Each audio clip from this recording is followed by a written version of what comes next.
Me olvidé, les iba a preguntar y me olvidé. La verdad que entre la velocidad y la pasión me olvido de grabar, pero voy a ensayarlo. Sigo. Caro, y a todas, a todos. Año pasado, marzo, empezamos 223 bis, junio, aguinaldo. ¿Sobre qué liquido el aguinaldo? ¿Nada más que hasta el 15 de marzo que trabajé y tuve remuneración o todo el semestre?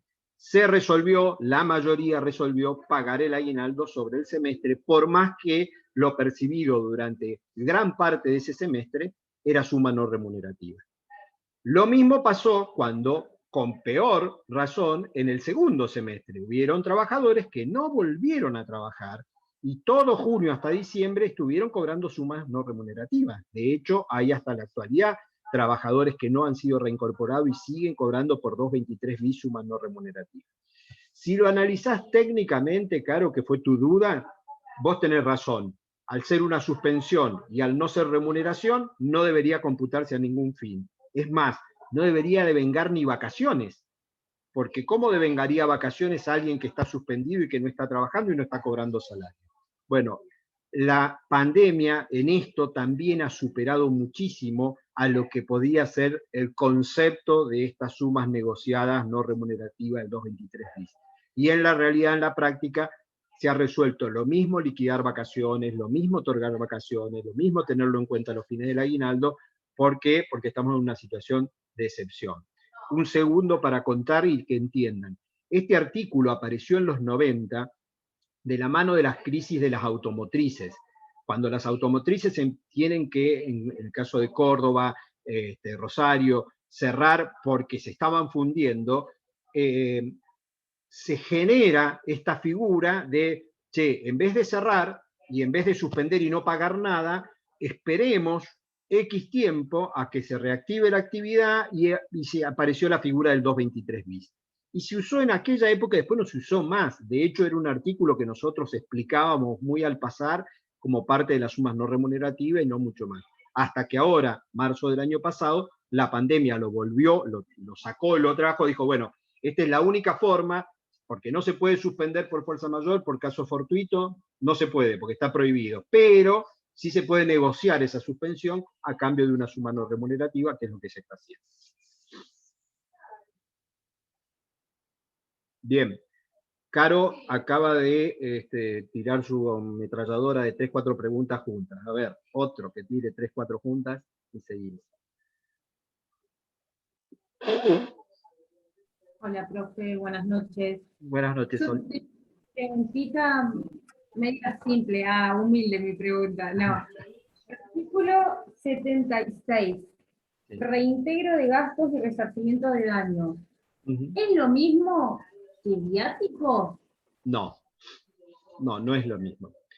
En el viático vos vas a tener un gasto ya previsto porque te vas a trasladar y porque vas a hacer alguna tarea. En el resarcimiento del daño es que algo que vos, que es de tu propiedad, que te pertenece como trabajador. Reintero de gastos, los reinteros de gastos, ¿es lo mismo que el viático? Te escuché cortado, discúlpame. El reintegro del gasto. ¿De qué gasto? Mismo? Y es que eso no lo entendí, por eso se me surgió la duda. O sea, porque para mí un reintegro de un gasto sí es un viático. En principio sí, dicho así sí. Si es un gasto que vos asumís para realizar la Vamos de vuelta. Si es un gasto que vos tenés que asumir producto de la relación laboral, porque te vas a trasladar de un lugar a otro, o porque comiste en horario de que te fuiste, como pusimos el ejemplo a Cutralcó, ese gasto reintegrado es un viático reintegrado. La mecánica del viático normalmente es al revés, no es que vos pagás y te reintegran, sino que en el recibo se te liquida un valor de viático y vos después lo que traes son los comprobantes. Pero a los fines, no sé qué artículo, si querés vamos al artículo, no sé qué artículo me dijiste que era porque no... 76. Me suena más el 77, pero bueno, vamos con el 76.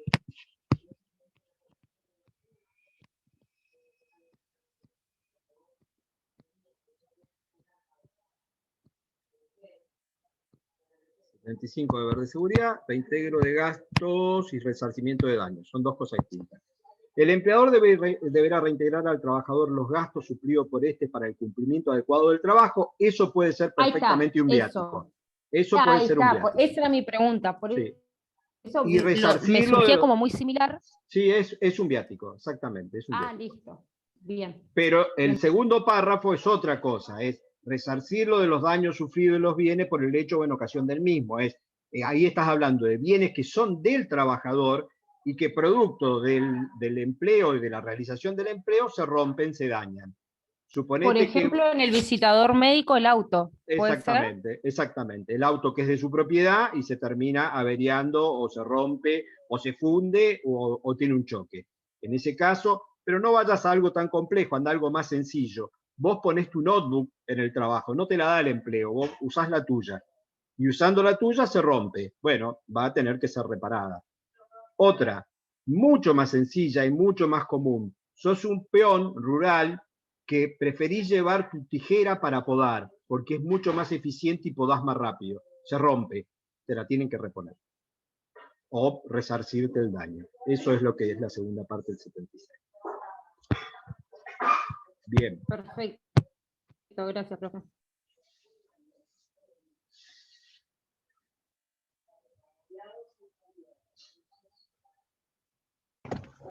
Hola, profe. Yo tenía una duda en el plazo fijo. ¿Por qué el artículo 95, segundo párrafo, que dice, cuando la extinción del contrato se produjera mediante preaviso y estando el contrato íntegramente cumplido, el trabajador recibirá una suma de dinero en concepto de indemnización? ¿Por qué es la indemnización si el contrato está preavisado y está cumplido? Porque no lo estás leyendo bien al artículo, me parece. Porque si está preavisado e íntegramente cumplido, no hay indemnización de daños. El 95 hace referencia a la extinción ante tempus, es decir, cuando se extingue sin que se hubiese cumplido el plazo completo. Creo yo, Abigail, de todos modos, vamos a ir al articulejo para no tener.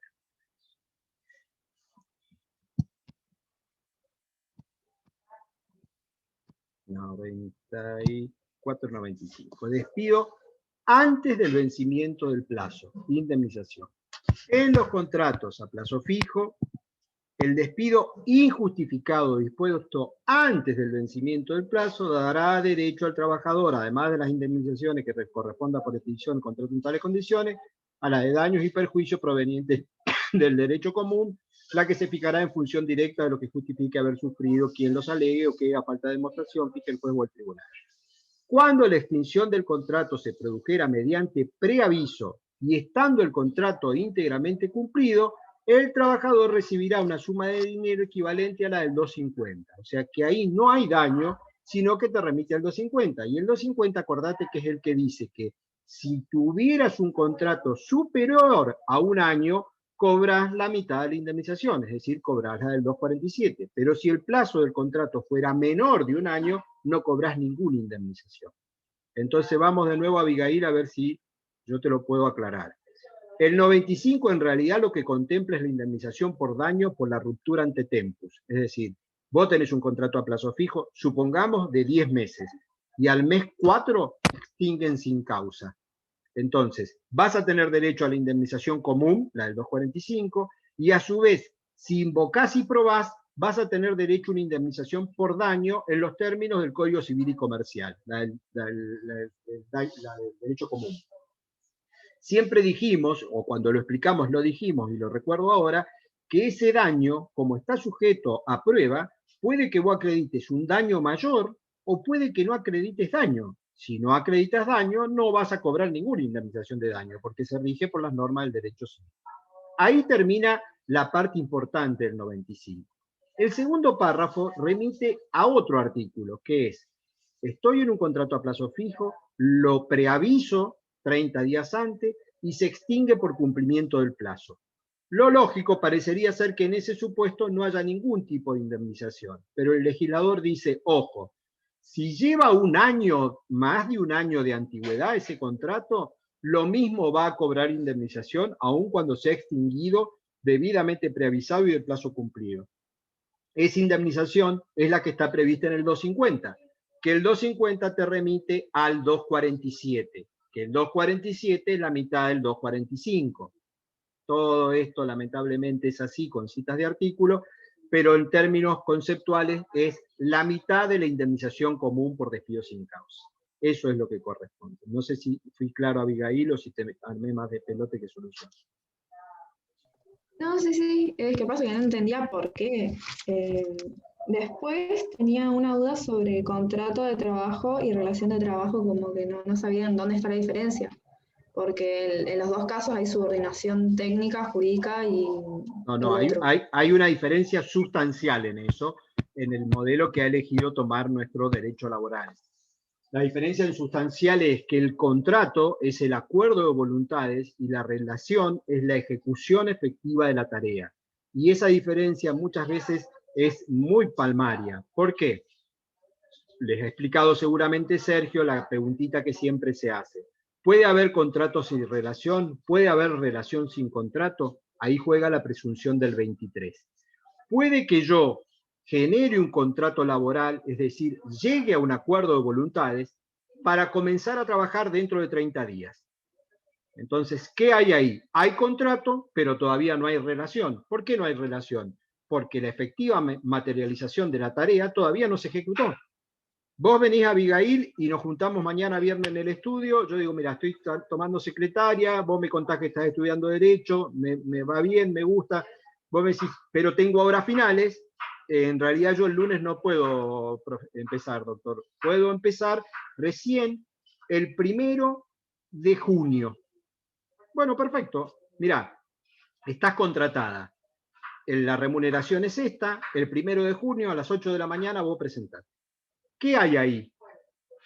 Claramente hay un contrato de trabajo, en los términos de que va a haber subordinación técnica, económica y jurídica, y ya hicimos el acuerdo de voluntades. Es más, si querés lo ponemos por escrito. No es formal, pero vos que sos un poco desconfiada y decís, che, todos lo conocen acá tal y es medio peligroso, ¿por qué no me lo pone por escrito, doctor? Entonces, bueno, le pongo por escrito que el 1 de junio va a empezar a trabajar. Ahí tenemos un contrato. Ahora, si el 1 de junio o antes que vos vengas, yo te digo, Abigail, la verdad, me arrepentí, ya tomé otra persona, no te pude esperar tanto, resuelvo el contrato sin que haya existido verdaderamente ejecución. O sea, no hubo relación, pero hubo contrato. Recuerden que eso lo tiene resuelto también la ley contrato.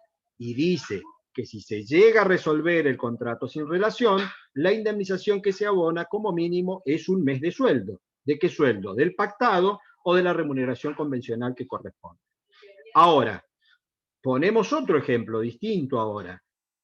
No hablamos mucho y vos venís el lunes 7 u 8 horas a la mañana, a las 8, y empezás y te sentás en la oficina y empezás con la computadora y atendés el teléfono y ¿qué haces?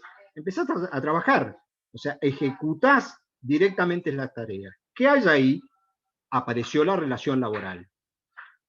El 23 dice que basta con que vos pruebes la relación laboral para que se presuma la existencia del contrato. Entonces, cuando nosotros hacemos esa preguntita común, ¿puede haber contrato sin relación? Sí, puede haber. ¿Puede haber relación sin contrato? En principio no, porque la relación presume la existencia del contrato. Eso lo dice el 23. Me parece que Abigail se enojó con la explicación que le estaba dando y se fue a la mierda. Listo, dijo, no lo escucho más y se retiró. O se ofendió porque no la contraté o porque le hice esperar hasta junio, no sé, pero se le cortó la conexión. Bueno, ¿algún otro? Profe, Yo tenía perdón. Dale, una Ramiro. consulta que se llamaba las excepciones al principio de irrenunciabilidad.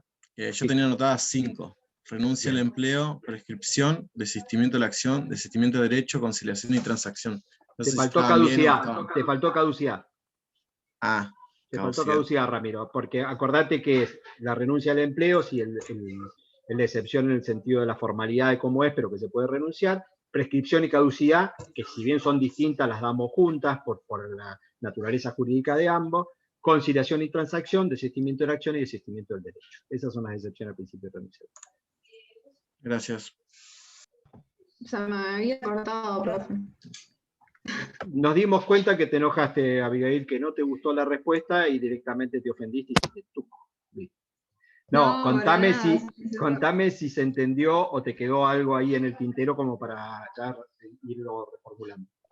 Me estaba dando el segundo ejemplo de relación y se me Bien. cortó, así que no alcancé a Bien, escuchar la última entonces, parte. el contrato te quedó claro. Ahora, si en vez de ponernos de acuerdo directamente vas y empezás a ejecutar la tarea, la ejecución de la tarea es lo que técnicamente se llama relación laboral. O sea, el cumplimiento, el opus, la tarea que para la cual yo te había requerido, implicó que hay una relación laboral. La ley contrato dice en el 23 que si vos acreditás haber ejecutado la tarea, es decir, haber efectivamente cumplido con la relación laboral, se presume la existencia del contrato de trabajo. Quien va a tener que demostrar que esa ejecución de tarea no es producto de un contrato de trabajo es el empleador. ¿Y cómo lo va a poder demostrar? Teniendo que demostrar de que vos sos un autónomo, un empresario o un trabajo benévolo, que sería la excepción.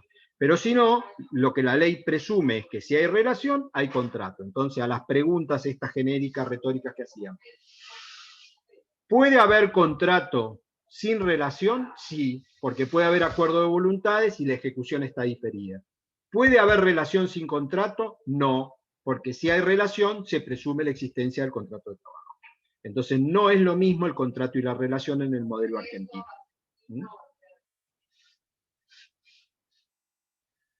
Gracias, profe. Por nada.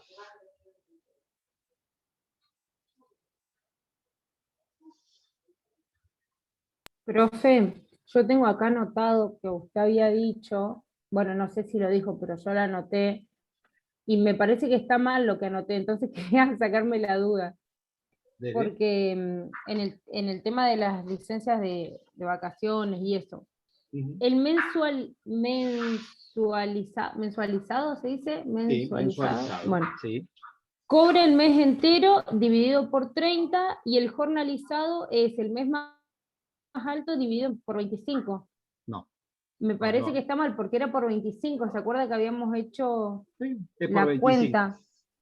Y el mensualizado, dudo haber dicho eso, pero como tenemos los videos, Sol, hoy no se acuesta a dormir, busca el video, profe, toma el de las 6 de la pedacito, mañana, míreme la cara, el no doy más. pedacito de donde yo dije esa barbaridad y lo edita y lo pone mañana en la que perfo, soy capaz de diciendo, entrar al video? esto dice que dijo Catán. No, Sol, lo anotaste mal, lo anotaste mal. 30... El trabajador mensualizado, que es el Sí. común de los trabajadores, para poder liquidar sus vacaciones, se toma su remuneración dividido 25 y ese es el valor del día de vacaciones. La confusión puede estar cuando anotaste que lo que yo expliqué es que fuera de las vacaciones, si yo tengo un mensualizado y quiero saber cuánto gana por día, cuál es el jornal de un mensualizado, para sacar el jornal de un mensualizado tomo el sueldo y lo divido en 30. Ese es el jornal de un mensualizado. Ah, no, ¿sabés que me confundí? Que eran las vacaciones y tenía la mitad y después volvía y le sumábamos los días comunes. ¿Eso es o no? Bien, puede ser. Menos mal. Que bueno, no voy a y el salir jornalizado, carnio así de que me jornalizado sí está también por 25. Exactamente. El jornalizado, en realidad, cuando ahí no lo explicamos, vamos a aprovechar que lo pregunta Sol. El trabajador jornalizado, su jornal es más alto que el valor diario de un mensualizado. ¿Por qué? Porque el jornalizado ya tiene el divisor 25. No es que vos sabés cuánto cobra por día. Vamos a ponerle un ejemplo concreto para que no se confundan tanto. Un trabajador de empaque de fruta. Durante la temporada dijimos que es mensualizado. ¿Cuánto cobra por día? El mes dividido 30. Ahora, en la postemporada es jornalizado. ¿Cuánto cobra? No cobra el mes dividido por 30, porque como es jornal, ya el jornal se sacó dividido 25. Entonces, el valor del jornalizado, yo no necesito traducirlo a nada para ver las vacaciones. Ya tengo cuál es el valor del día, lo multiplico por la cantidad de días de vacaciones. O sea, a ver, Sol, seguime con el pensamiento. Si el trabajador es jornalizado y yo ya sé cuánto cobra por jornal, ¿para qué lo tendría que dividir? Lo único que tengo que hacer es ese valor de jornal multiplicarlo por la cantidad de días de vacaciones. al que divido por 25 es al mensualizado. Bien, y la última consulta que hoy estábamos estudiando con las chicas y nos surgió, casi nos agarramos de los pelos, con el tema del salario vital, Mínimo vital y móvil. móvil. Sí. Sí, se nos ocurrió, Male, si lo querés explicar vos, que lo sabés, por favor.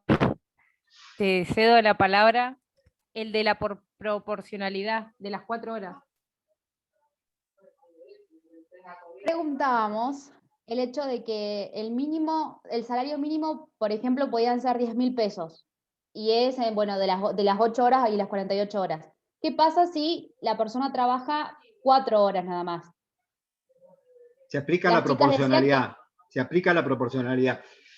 Primero, no puedes decir 1.000 pesos, 2.000 pesos, porque yo he publicado el salario mínimo vital y móvil actual y lo puse en PEDCO, entonces ustedes ya deberían saber que el salario se subió a 23.000 pesos a partir de ahora. Entonces, ese Nosotros dato... usábamos esa para hacer las cuentas más Claro, rápido. las cuentas más fáciles. No, es una cuestión de comodidad, Malena, y no es así. Profe, Pero, ¿no era 21?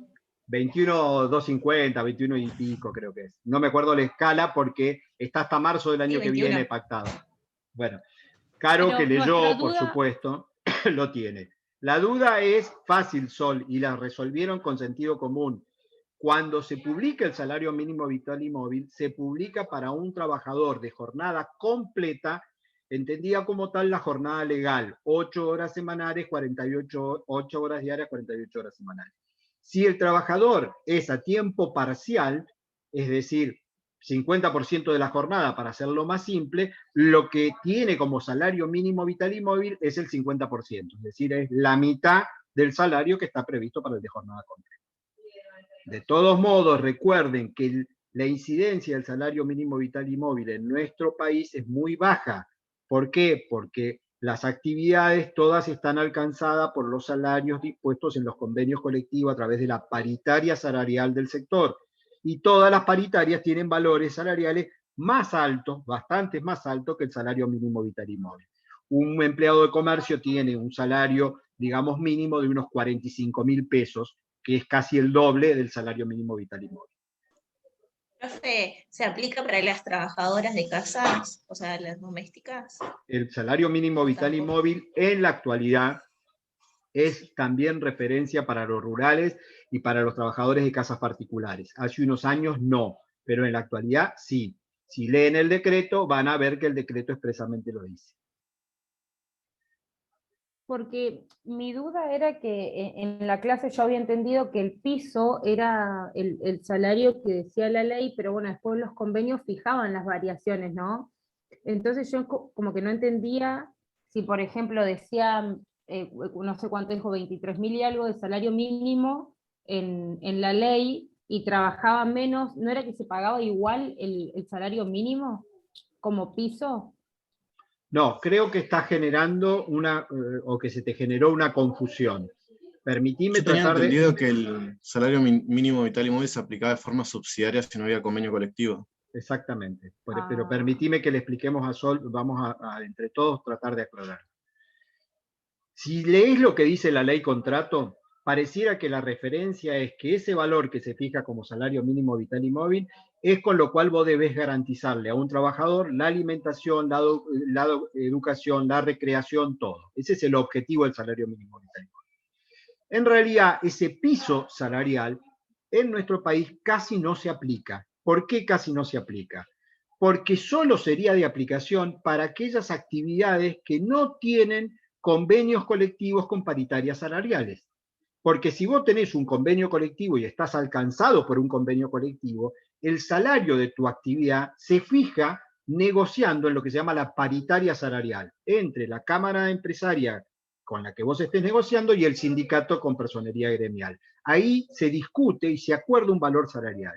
Ese es tu mínimo y no el salario mínimo vital y móvil. Por eso, si vos sos un empleado de comercio, no puede venir válidamente el empleador y decir, che, te voy a pagar un mínimo de 25.000 pesos. Son como 4.000 mangos más que el salario mínimo vital y móvil. Eso no, eso es nulo, porque tu mínimo es el mínimo de empleado de comercio para la actividad de la categoría que vos tengas, que va a ser 45.000 pesos. Entonces es residual. Solo, como dijo Ramiro, se va a poder aplicar o se podría invocar en aquellas actividades que no tengan escalas salariales, que en nuestro país son virtualmente inexistentes, porque aún actividades que parezcan un poco extrañas o raras quedan comprendidos en convenios colectivos ómnibus o globales como el de comercio. Yo expliqué y reitero que de comercio se desmembraron muchos otros convenios colectivos posteriores y acuerdos salariales posteriores. Por ejemplo, los empleados de estaciones de servicio hasta hace 15, 20 años eran empleados de comercio, hasta que se creó el sindicato de empleados de trabajadores, soy HIPE, de estaciones de servicio. Y con eso los de trabajadores informáticos, hasta que se creó el sindicato de trabajadores informáticos. Entonces, para aclarar, Sol, ¿qué pasaba con ese trabajador de estación de servicio o el informático? ¿Cobraba salario mínimo vital y móvil? No, cobraba como piso el salario de comercio, hasta que tuvo su convenio especial y ahora cobra como piso su salario de convenio colectivo de empleado de estación de servicio, que lo negocia con las cámaras de estaciones de servicio. Pero la duda que ustedes tenían en cuanto a la eventual aplicación proporcional es tal cual. Si un trabajador que esté fuera de todo convenio colectivo, que no tenga escala salarial, yo le tenga que aplicar como piso el salario mínimo vital y móvil, si trabaja la mitad de la jornada, el piso va a ser el 50% del salario mínimo vital y móvil. Que eso es lo que ustedes tenían ahí como discusión. Bien, profe, muchísimas gracias. ¿Se entendió solo o quedó duda? Recuerden, si hay duda, insistimos, insistimos hasta que no quede en duda. Tenemos toda la noche. Yo no pienso dormir hoy, así no, que... sí, lo entendí. Estábamos re peleando y es más, ¿lo podés esperar 40 minutos? Y le preguntamos al profe, le digo, porque no daba para más la pelea. Gracias, profe. Bien. ¿Alguna otra?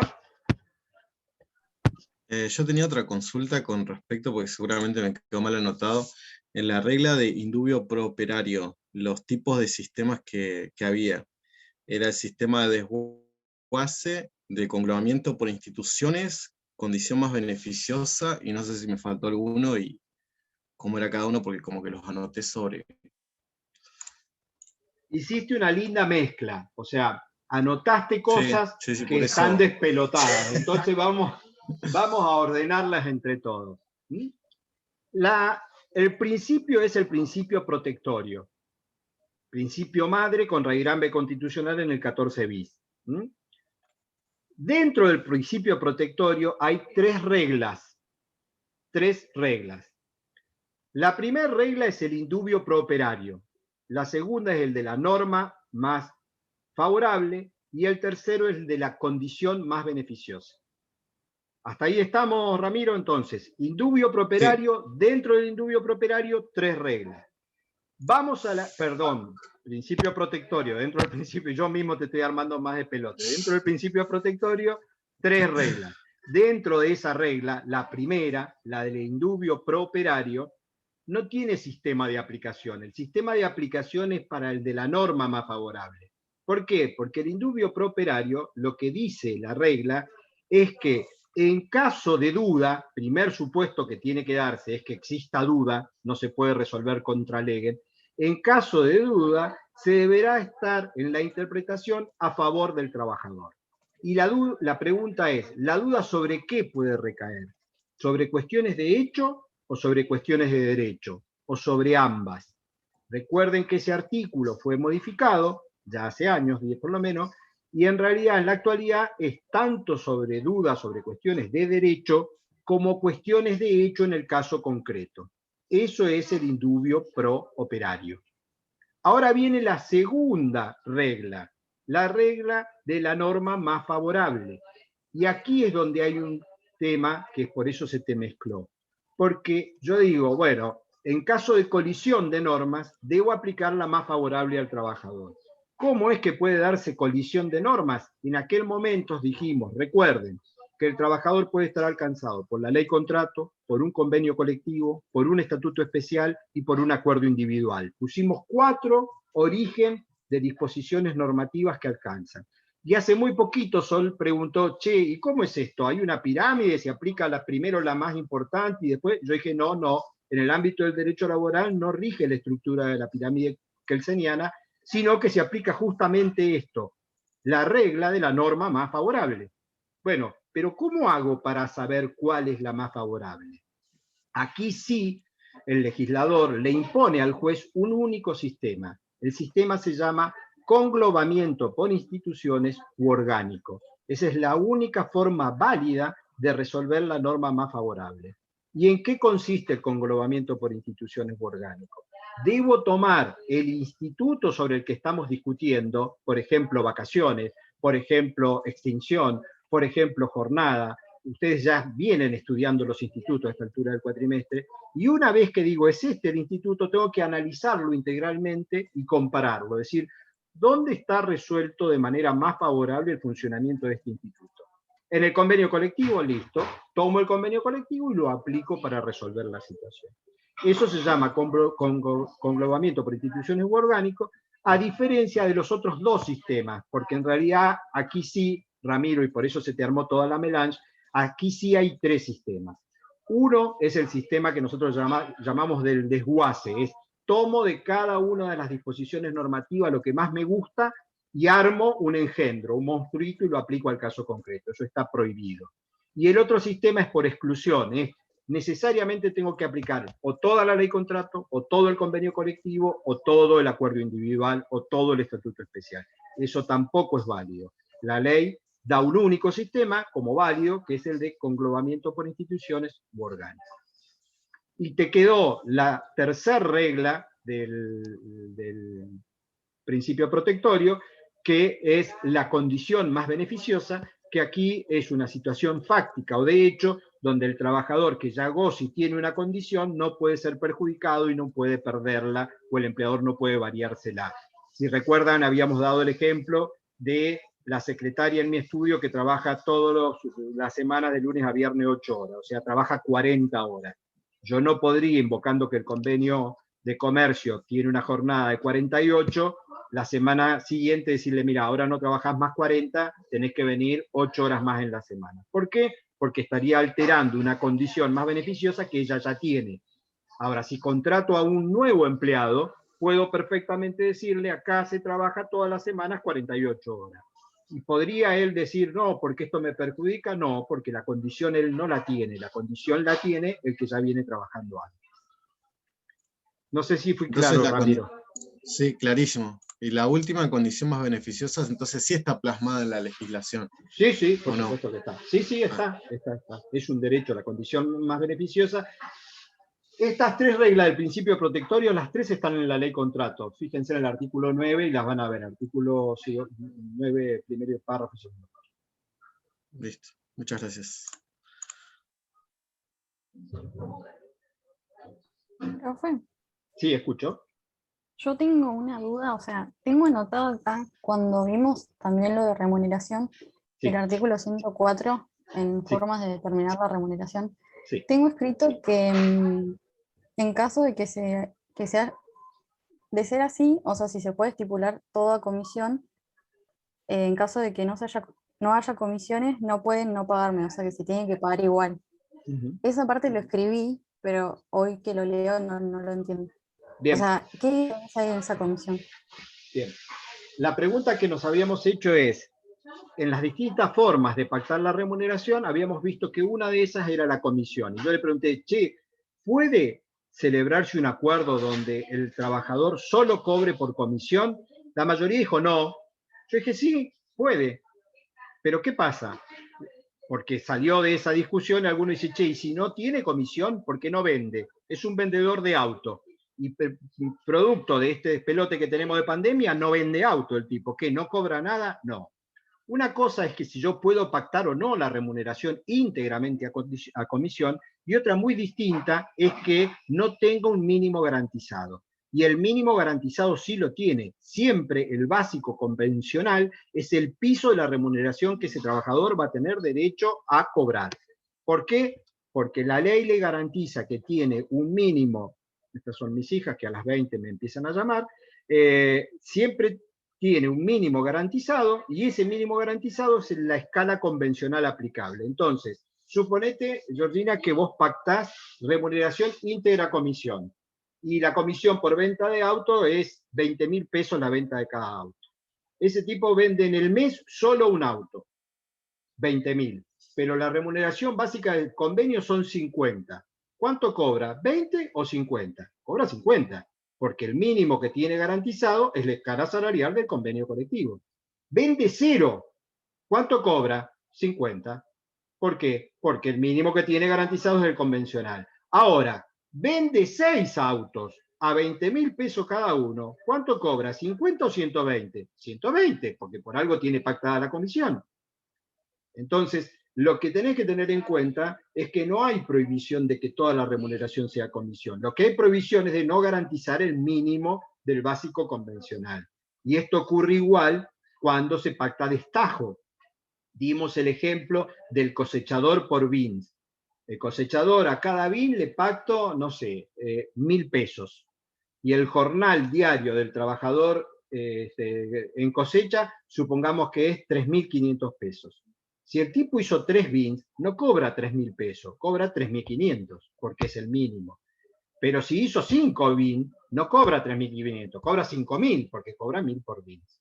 Lo que la ley obliga es a que vos garantices siempre el mínimo convencional. ¿Por qué? Porque lo que ustedes tienen que recordar es que yo estoy cobrando mi remuneración por poner a disposición mi fuerza laboral, no porque ejecute la tarea o no.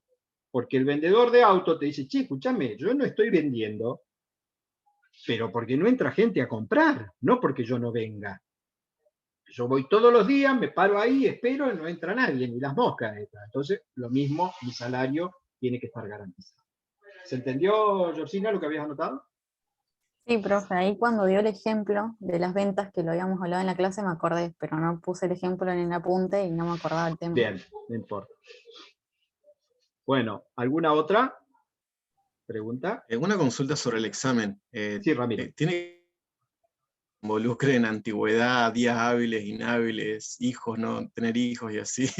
No, que vayan calculando por fechas y demás. Me perdí la primera parte, Ramiro, porque justo se te cortó. ¿Si tiene que ver con qué, perdón? Con los elementos que componen a casos prácticos, por ejemplo, no sé, antigüedades, si tiene carga de familia, días hábiles, inhábiles. Sí, sí, por supuesto. Sí. Así que estudialo. Por ejemplo, un trabajador con fecha de ingreso 15 de marzo del 2018. Tiene una enfermedad inculpable. ¿Cuántos días de licencia paga le corresponden? 3 meses, 6 meses, 12 meses. Y si ¿Falta tiene algún dos, dato? a ver, ¿Falta algún dato? ¿Y cuándo tuvo la enfermedad? Hoy. Entró en esa fecha, la tiene hoy en la enfermedad. ¿Pero falta algún dato? ¿hace cuánto? ¿Dijo 2018? Profe, pero tenemos yo saqué la cuenta y tenemos 1 minuto 3 20 años. por cada pregunta. Yo acá Sí. que leo la pregunta y mi cabeza empieza así, ya se me pasó el parcial. Te va a Hay sobrar Son hace 3 fácil, falta- años. te va a sobrar fácil 20 minutos. Acordate. Hace falta En- saber si tiene carga de familias o no. Muy bien, Claro, Jordi. también. Lo que hace falta saber es si tiene carga de familia. Entonces, si la pregunta estuviera formulada así, está mal. Y ustedes rápidamente tienen que decir, che, profe, esto no sirve, está mal, porque yo no te puedo decir si tiene 3 meses o 6 meses, porque es de la esencia saber si con carga de familia duplica o no. Entonces, si vos no me dijiste si tiene o no carga de familia, ¿cómo voy a saber yo el plazo? Si cometí semejante error, me publican junto con lo que dije, que Sol dice, que yo dije, que voy a Profe. salir en los diarios. A mí me va a Escrachamos explotar la lo cabeza. escrachamos en fe y el profe. Claro, entre que me doy cuenta si está mal o no y entender la pregunta, ya me exploté. De no pedo va que a la voy a ocurrir. poder responder, ¿usted piensa que me voy a dar cuenta No. que está mal formulada? No va a ocurrir eso, chicos, no va a ocurrir eso. Recuerden y confíen en mis 32 años de hacer preguntas. Llevo Yo tengo 32 otra años de pregunta docente. como Ramiro respecto al parcial, que Sí. siempre tengo este miedo de insegura. Las Sí. preguntas son respondidas en base al principio general o a la excepción, porque viste No. que todo está No. al principio, ¿no? Está bien, ¿No? está, Sí. está bien lo que preguntás, Sol, para que no haya ningún tipo de duda. La pregunta tiene que ser clara y responde al principio general. Si hubiera una cuestión de criterio de la Corte o de inconstitucionalidad de algo, lo debe decir de manera expresa. Por ejemplo, La Corte en Pérez Condisco resolvió la inconstitucionalidad de las horas extra mayor de 50 horas, el inciso B del artículo 103 bis o los acuerdos salariales de sumas no remunerativas. Entonces, está preguntándote qué dijo la Corte en ese fallo, punto, y qué inconstitucionalidad resolvió. Si no lo dice así, vos respondés lo que dice la ley, porque nosotros estamos tomando, para que ustedes sepan, derecho positivo, y lo que queremos como criterio, o lo preguntamos aparte o lo preguntamos en el final. No se olviden de que esto es una cursada, y que lo que estamos haciendo es ejercitarnos para ver si entendieron. Y después en el final, sí, ahí, porque en el final, como es oral, es más sencillo que Sol diga, che, profe, ¿qué me estás preguntando? ¿La excepción de la Corte o qué dice el artículo? ¿Qué dice el artículo? Y después lo que dice la Corte. Listo, me lo das ordenado y se acabó.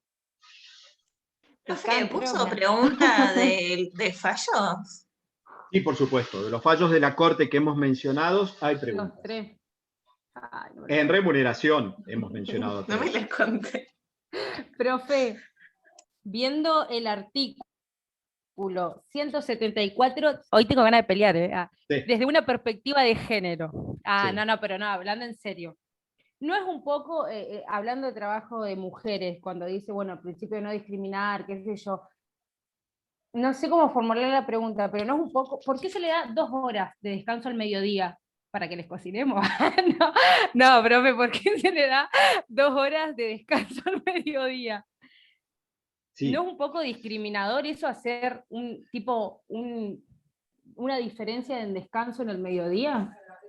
Sí, lo primero que tenés que posicionarte es en el momento histórico que fue aprobada y dictada la ley en los años 70. Estos artículos no han tenido cambio, más allá de que a través de los tratados internacionales se incorporen en el derecho positivo laboral vigente las reglas internacionales de no discriminación, no persecución, etcétera, etcétera. En el caso concreto de esta regla, la desuetudo ha llevado virtualmente a derogarla. Yo te aseguro que hoy en ningún establecimiento que tengas trabajando varones y mujeres, la mujer se va a poder tomar las 2 horas para la alimentación y refrigerio y el varón va a seguir trabajando.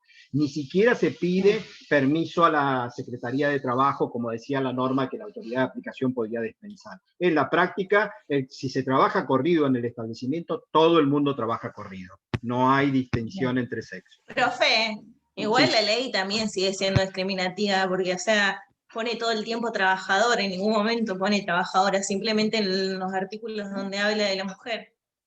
Es que yo no defendí la ley, al contrario, lo que te estoy diciendo es que hay que tener en cuenta cómo está redactada de los años 70. O sea, no sufrió Sí, por eso digo, no digo que usted haya dicho eso. ninguna actualización,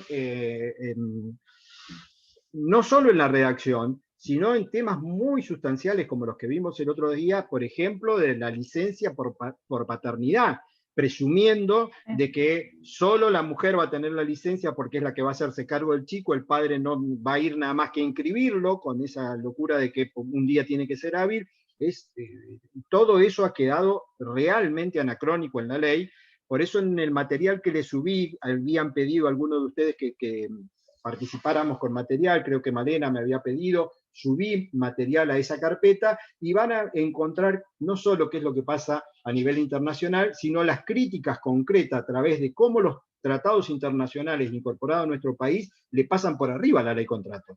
Porque la ley contrato no contempla nada de lo que debería contemplar en términos de los derechos de los trabajadores de manera genérica.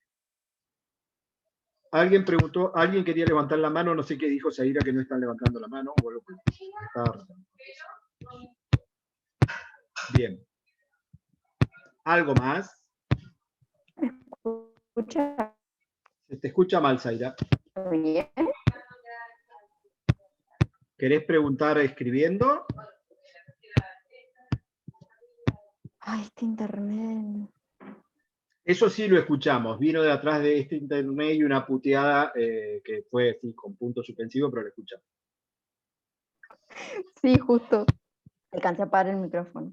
No, profe. Respecto del tema que preguntó Sol, a ver si puedo prender la cámara, es que me corrí el lugar. Nosotros habíamos visto que cuando teníamos Media hora. Ya lo preguntamos, amiga, después te lo explico. ¿Qué cosa preguntaron? ¿Lo del salario? ¿La mitad de proporcionalidad? No, Ah, bueno. no, siendo de la pregunta que hiciste vos, que viste que cuando tenemos media hora de refrigerio, esa media hora se computa a las 8 horas de la jornada. Sí. Las 2 horas No. que son, digamos, que son fuera del establecimiento, no se No se computan con las 8 no, horas de la jornada. No. El Ah, bien. criterio, olvidémonos si estamos hablando del trabajo de mujeres o de varones. El criterio es, si hay una interrupción de la jornada con retiro del establecimiento, el tiempo ese no se computa como tiempo de jornada laboral.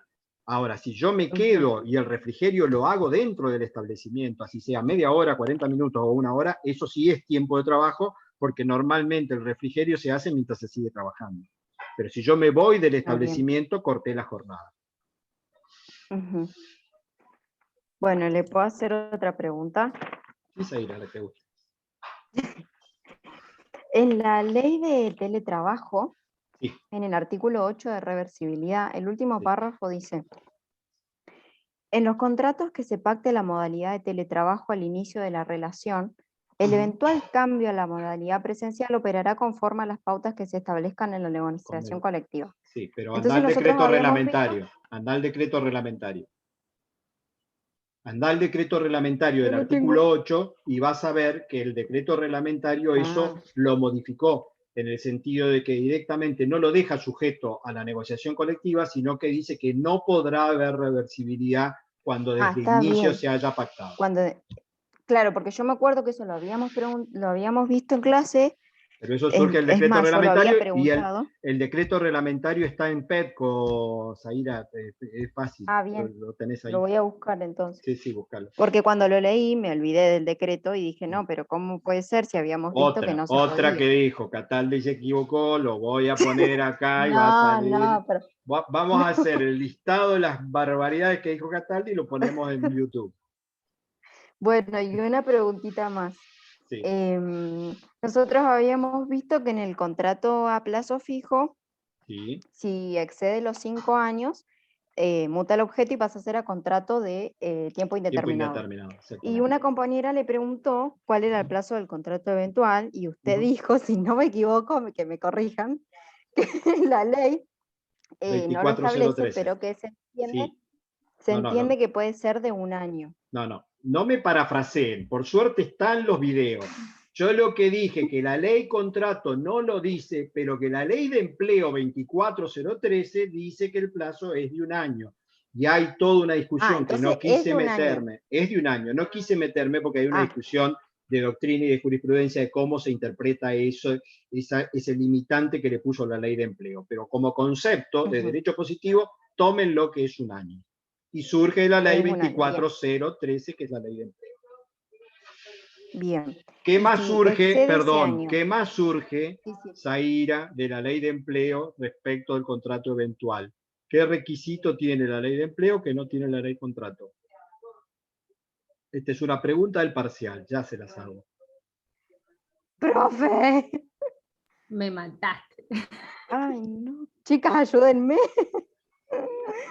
Recuerden que dije que... Profe, ¿no era lo de suplencias? Sí, Georgina, muy atenta. El contrato eventual, si es de suplencia, debe poner el nombre de la persona que se suple. Eso no está en la ley contrato. Eso surge de la ley de empleo. Con suplente. Exactamente, pero eso surge de la ley 24013, no de la ley de empleo, porque no de la ley contrato. Acá está. Sí, lo que no habías hecho era leerlo nada más, pero bueno, es una pavada, no lo habías leído. Pero... Está sin resaltador, no sé por qué no lo leí. ¿Qué chanta? Bueno. Entonces ya tienen una respuesta mal en el parcial, todos menos Georgina, que fue la que lo contestó. Ya arrancan con 49, en vez de con 50. Bueno, ¿qué más, Zaira? ¿Y vas a preguntarme algo más? Le iba a preguntar eso, entonces si en el contrato a plazo fijo, si excede los 5 años, muta y pasa a ser a tiempo indeterminado. En el eventual, la misma consecuencia. Bien. Pasa a ser indeterminado. Bien. Solo que en el caso de la suplencia, digamos, se podría, se extingue el contrato y se hace uno nuevo. Exactamente. En el caso de... Está bien. Sí. Listo. Gracias, profe. Profesor, Sí, escucho, Natalia. buenas noches. ¿Cómo estás? Respecto al trabajo de temporada, para Sí. presumir el abandono de trabajo se requiere la intimación fehaciente por parte del empleador. Sí. ¿Es así? Sí, lo ponemos en contexto para poder ampliar un poquito lo que Natalia nos pregunta. Recuerden que en la modalidad de temporada, quien debe hacer la convocatoria es el empleador. Y la norma, estamos hablando del 96, 97, 98, que es el artículo exacto al que se refiere, la norma dice que si el empleador no hace la convocatoria, se presume la extinción de la relación laboral. Tiene una sanción o una consecuencia bastante terrible, que ha sido criticada en la doctrina, pero es lo que contempla. Es decir, va a comenzar la temporada, no hago la convocatoria, comienza la temporada, no hice la convocatoria yo empleador, se presume a través del artículo 98 que el vínculo se extinguió porque no hubo convocatoria. Ahora, hice la convocatoria, el trabajador tiene 5 días para manifestar que va a trabajar, no manifiesta, comienza la temporada, no viene. ¿Se presume la extinción? No. ¿Por qué? Se aplica el principio general del 244 de la Ley Contrato de Trabajo, que es, para configurar abandono, tiene que haber intimación fehaciente.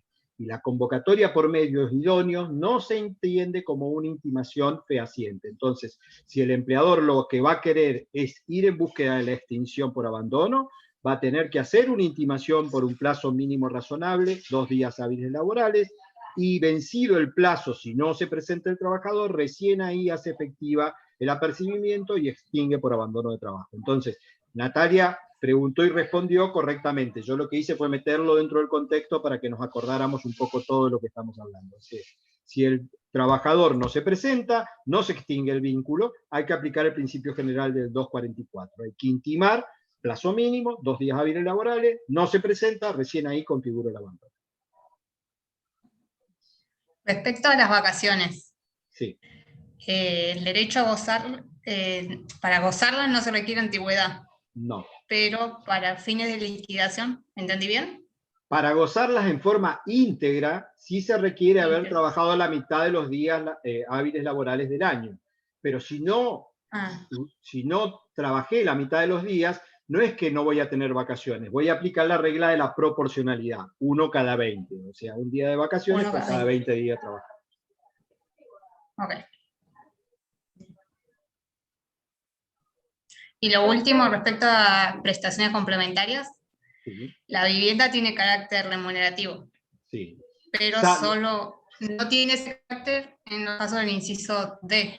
Exactamente. Del comodato en lugares cercanos. En barrios circundantes al lugar del trabajo, o la locación, grave dificultad al acceso a la vivienda. Bien, gracias, profesor. No, por favor. Tengo una duda. Sí, Sol. Dale.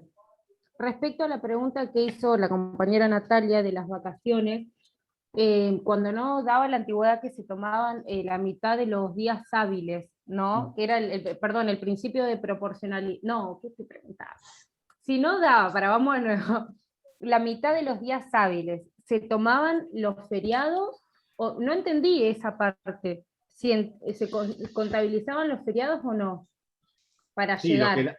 Lo que la ley dice es que deben haberse trabajado la mitad de los días hábiles laborales del año. Y a los fines de días hábiles laborales se van a computar los feriados si hubiese eventualmente trabajado esos días, si le hubiese correspondido trabajar. La cuenta más sencilla es todos los días que en el año se hubiesen generado salarios. La mitad de esos días que con derecho a salario es lo que yo tengo que haber trabajado. ¿Para qué?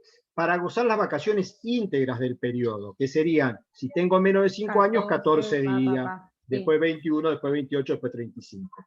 Pero si no llego a la mitad de los días hábiles laborales, yo puse el ejemplo, en abril se extingue el vínculo, entonces no voy a llegar nunca a trabajar la mitad de los días. ¿Qué cobro? Tengo derecho a cobrarla porque es el único supuesto como hay extinción que me la van a pagar. Y voy a percibir la proporcionalidad. 1 cada 20. Se voy a tomar por cada 20 días trabajados, un día de vacaciones, derecho a un día de vacaciones. Bien, bien. Male, creo que, no sé si Male iba a preguntar algo y la interrumpimos, ¿no? ¿Alguien iba a preguntar? Abigail fue profe, pero me parece que quizás se le cortó internet. No, se calentó con Sol mal, se enojó. Esta pendeja no me deja preguntar más. Cada vez que quiero abrir la boca, sí, se fue a estudiar Sol. Está bien. Lo bien que hizo, aparte, te digo. Preguntar. Sí, escucho. No sé si se escucha bien, porque me anda sí, bien claro. mal internet. Sí, se escucha. Dale. Respecto de las excepciones al principio de irrenunciabilidad. Yes.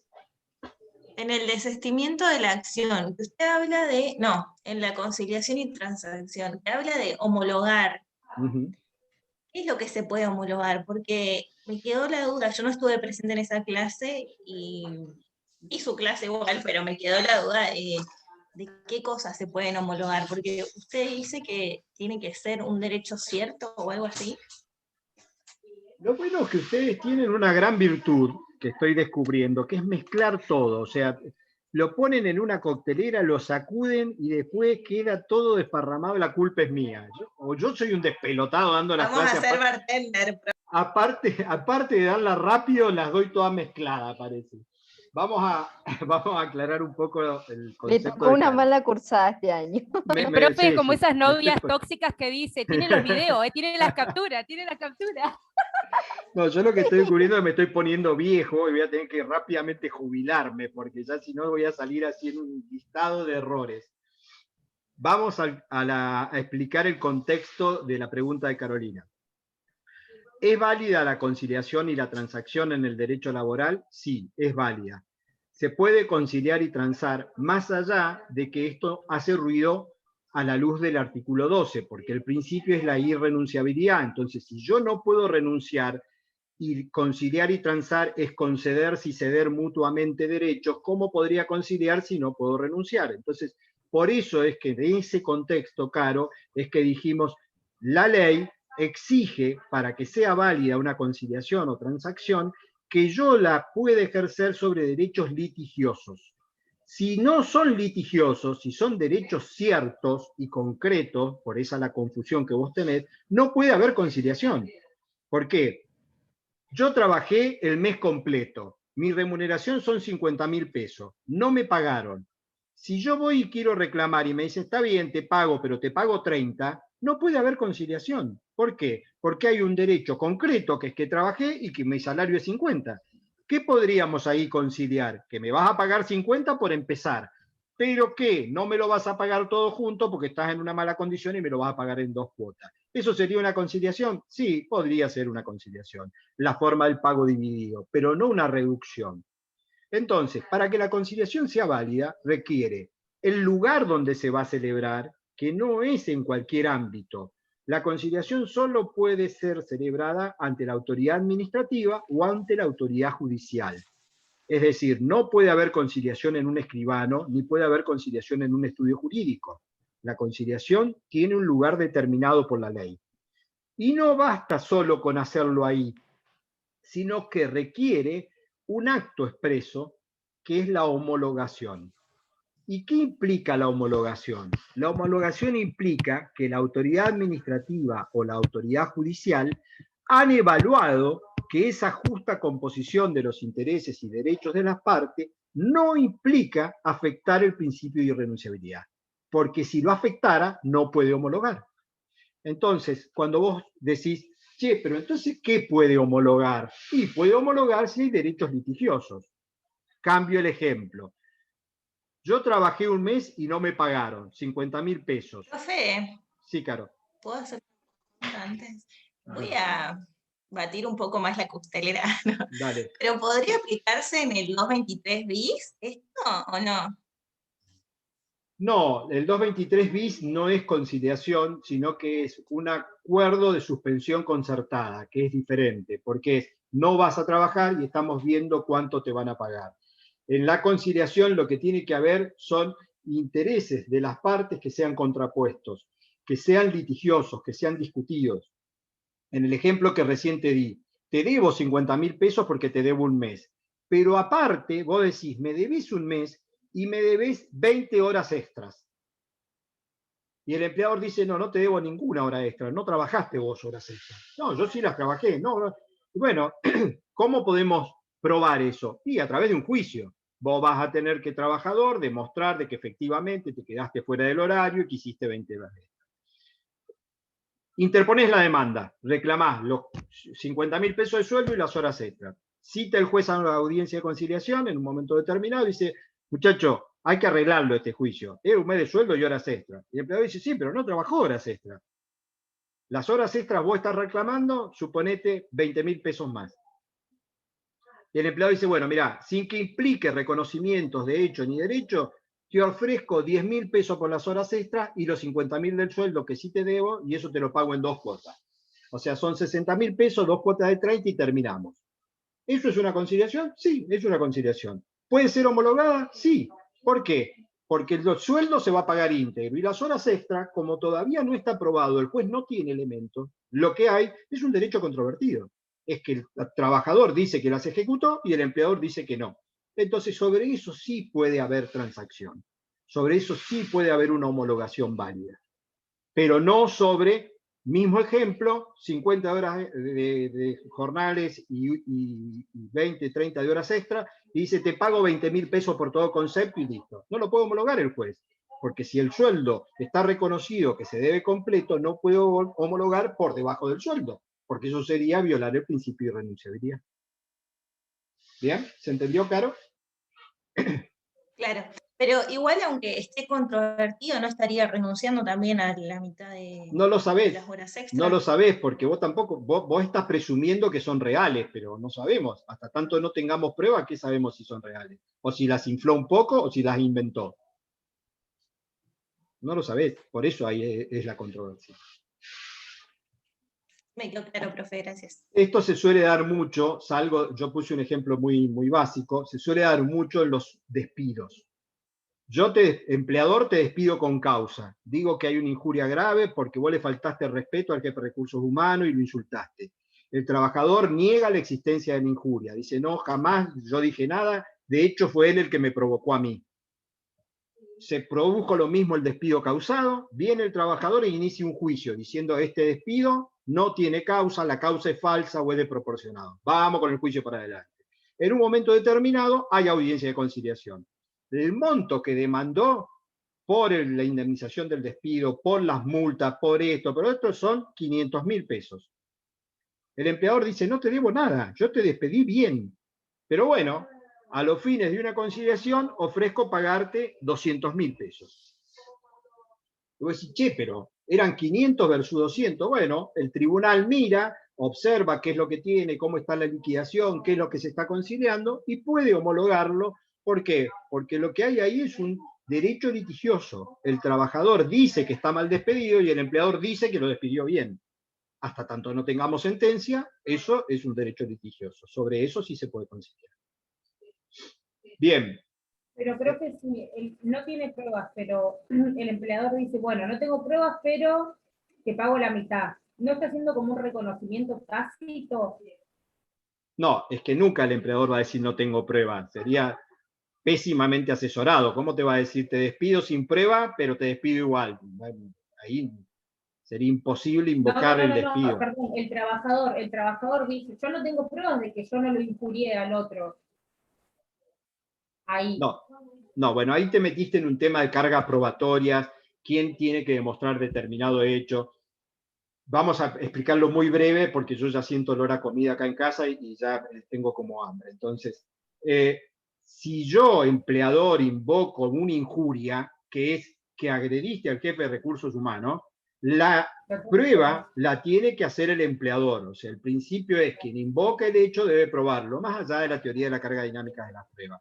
Entonces, el trabajador puede decir, no es cierto, es mentira, y en principio no va a tener que acreditar nada. Quien va a tener que acreditar de que la injuria existió es el empleador. Si el empleador no la acredita, el despido se va a convertir en incausado. Pero eso lo pusimos solo como un ejemplo. Todavía no hemos visto extinción, así que no se preocupen porque ahora en la otra parte del cuatrimestre vamos a ver extinción y vamos a ver cómo opera esto de la injuria del 242. Bien, ¿preguntas? ¿Alguna otra? Jordi.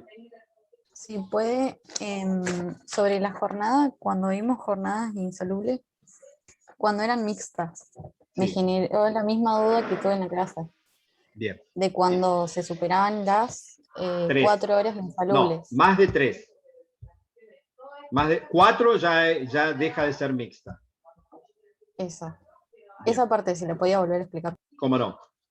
Partamos de saber que la jornada insalubre es una jornada limitada, de 6 horas máximos en el día, que no pueden hacerse horas extras, que tiene prohibición absoluta de horas extras, y que también tiene un límite semanal de 36 horas. Como ya vimos en las nocturnas que puede haber jornada diurna y nocturna, en la insalubre, y creo que ustedes mismos, no sé si fuiste vos, Georgina, o quién, trajo a cuenta el tema de los radiólogos, también puede haber jornada que sea parte insalubre y parte salubre.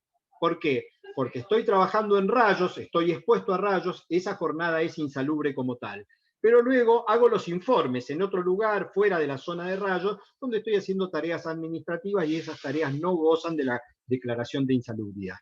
Entonces eso es una jornada mixta. Lo que dice el decreto reglamentario, en realidad, más que la ley contrato, el decreto reglamentario de la 11.544, es que si la jornada es mixta y supera las 3 horas insalubres, automáticamente la jornada se convierte en insalubre. Entonces, si yo hice 4 horas insalubres, más allá de que el resto después sean salubres, el límite va a ser de 6 horas. ¿Por qué? Porque convertí a la jornada en insalubre. Pero si hago menos de 3, por ejemplo, hago 2 horas insalubres, puedo hacer 6 horas salubres. De reloj, ¿cuánto hice? 2 más 6, 8. Pero ¿cuánto computo de tiempo? Le pongo 20 minutos más a cada hora insalubre, o sea que hago 8 horas 40 minutos. ¿Eso es válido? Sí, es válido. Va de vuelta, Georgina, porque te quedaste pensando y lo que todavía no terminás de entender es qué significa que se convierta la jornada en insalubre. ¿Puede haber jornada mixta? Sí, pero la ley le pone un límite. Dice, puede ser mixta.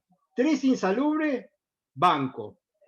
Más de 3 insalubres, la jornada ya no es mixta, pasa a ser una jornada insalubre. Por más que vos trabajes 4 insalubres y el resto salubres, ¿cuántas podés trabajar? 2 más, porque tu límite son 6 horas. Entonces, ¿3 insalubres puedo? Sí, porque el límite son 3. Supongamos que hago 5 salubres. ¿Cuánto trabajé por reloj? 8 horas. 3 insalubres, 8 salubres. 8 horas. Pero como es mixta y cada una de estas tiene 20 minutos más, en realidad yo voy a computar a los fines del cálculo para poder saber si hay horas extra o no, 1 hora más. Entonces voy a computar como ejecutada 9 horas en esa mixta. ¿Se entendió? ¿Por qué 9? Si yo trabajé 8 de reloj, sí, pero de esas 8 que trabajé, 3 son insalubres. Entonces, cuando es mixta, cada hora insalubre computa 1 hora 20 minutos. Tengo 20, 40, 60. Entonces, ¡pum!, me aparece la cuarta hora. Profe, y entonces en caso de que se trabajen 3 y 3, esas 3 insalubres no se convierten en 20 minutos, porque no es mixta. O sea, ahí sí, perdón. En caso de que se superen las insalubles, ahí no se convierten, porque es totalmente insalubre. Dalo vos al ejemplo, dale. 3 y 3, claro, ¿cuánto computa? 3 y 3 serían 7 horas, claro. 7 horas, por perfecto. 20 minutos de cada hora insalubre. Perfecto. Pero si yo trabajo 4 horas insalubre, solamente puedo hacer 2 para completar el límite de 6, pero no se convierten. Exacto. Lo que pasa es que la jornada se convirtió en insalubre, y como es insalubre la jornada, no puedo trabajar de más de 6. No sería válido poder hacer 4 insalubres y 3 salubres. No sería válido. ¿Por qué? Porque superé la jornada. Superé las 6 horas, que es el límite de la jornada insalubre. Che, pero estas son salubres. No. Automáticamente la jornada se vuelve a convertir en insalubre y el límite son las 6 horas. Eso es lo que te hacía ruido a vos, Georgina, cuando pasaba eso. Unas ganas de ser radióloga me dieron. No creo que tanto, porque tiene una afectación en la salud cuyas consecuencias no se terminan de medir hasta el largo plazo. Así que Peor que lo que estoy ahora, profe, no creo que esté, así que... No te quejes. no te quejes. Estás estudiando, que es una de las cosas más lindas que existe en la vida. Así que estudiá y disfrutalo. Es una muy buena etapa. Profe, ya tengo el cerebro frito, así que me voy. Bien. ¿Alguna pregunta más antes que se vaya Caro y nos vamos todos? ¿No? No. Nos Listo. despedimos. Mañana voy a estar por ahí, conectado si puedo, o si no, al teléfono siempre. Cualquier cosa que surja, me consultan. 5:30, automáticamente el sistema les da los resultados. Bueno, listo, profe. Cualquier pregunta Gracias que por su tengamos tiempo. durante parcial, le mandamos mensaje por WhatsApp. Seguro que les voy a contestar. Les voy a decir, pongan la B y pongan la C. Van a ser todas mal. Chao, suerte para mañana. Chao, profe. Chao, profe. Gracias. Profe, gracias. Gracias.